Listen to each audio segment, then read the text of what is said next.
Yeah, so Miri Cypers and Dave Rosenbaum received a threatening poster in the mail from this alleged hate group.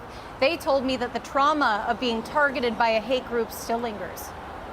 Kaleb Cole faced a judge and jury of his peers in federal court Wednesday and was found guilty. I felt grateful that the justice system in this case worked. Miri Cypers and her husband Dave Rosenbaum were witnesses in the trial. The images of someone standing outside of our house throwing a Molotov cocktail in, with my name and where I work and my address, saying your actions have consequences. It just felt like such a direct threat to us. Cypers is the regional director of the Anti-Defamation League of the Pacific Northwest. The ADL is an organization that works to address hate in society and track and investigate domestic extremism. Her work put her on the radar of the Washington chapter of the Atomwaffen division, an extreme neo-Nazi hate group.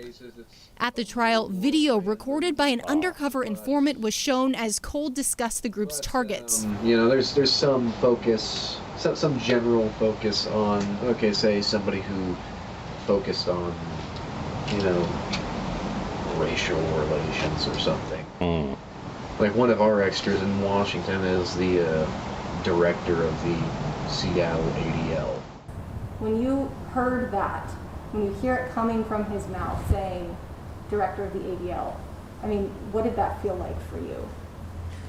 It felt like a direct target. Cypers and Rosenbaum are Jewish. Rosenbaum's grandmother, a victim of Auschwitz. And we had a lot of people that perished at the hands of the Nazis in our family.